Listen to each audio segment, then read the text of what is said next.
Okay, we need to talk about this marine layer and what it's been doing for the past few days. There was so much of it this morning. If you were anywhere in the city, along the peninsula, or anywhere near like the immediate shore of the bay, you were getting misted on this morning consistently enough that we actually got measurable rainfall in places. A couple hundredths of an inch of rain near the water, 400ths of an inch of rain in the Oakland Hills.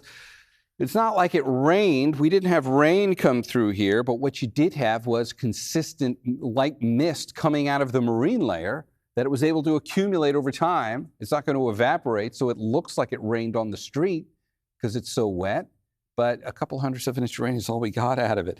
So it says a lot about how intense this marine layer has been, and what we want to take a look at is what's driving that and how is it about to change, because it is about to change. You see how widespread it was this morning?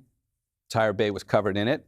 And then, of course, as you play it forward to about 2 o'clock in the afternoon, it starts to clear out. You get a little bit of a break. You get more sunshine. Let's look at this a couple of other ways. Here's time lapse from Mark Hopkins Hotel. You can watch the clouds streaming on.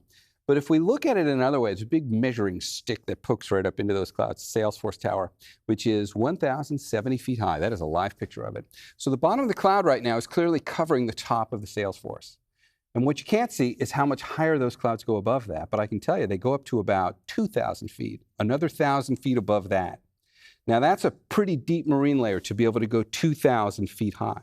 What's going to happen over the next couple of days is the marine layer is going to start getting compressed. It's going to start getting reined in. It's going to start slinking down so that the very top of the marine layer will probably be up at the Salesforce Tower. In other words, we'll be able to see things from our camera up there, like the tops of the clouds. That's important from the forecast standpoint, because that tells us that the marine layer is not going to be able to get as far inland. Look at the map over here. East Bay Hills sit up at around 2,000 feet.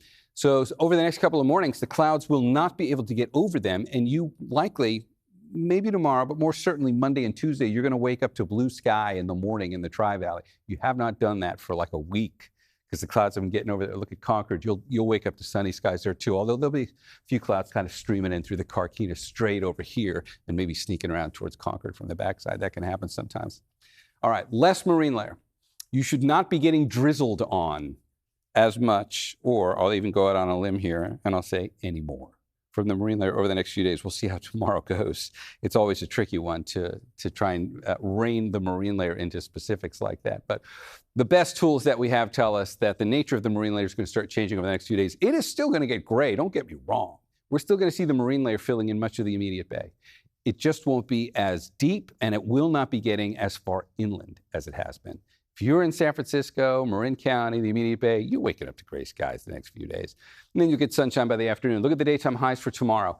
These are subtly warmer. We talked about that at the top of the newscast, how the temperatures are going to start to climb for us a bit. But there is a trend that shows up in the 7-day forecast. So let's just go straight to that now. I want you to see how we're going to warm up. First off, looking at our warmest microclimate, the inland regions. There's your Monday peak. 86.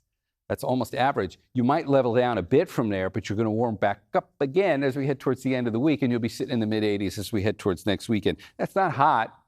It's not even average. 88 would be the average daytime high for those locations right now.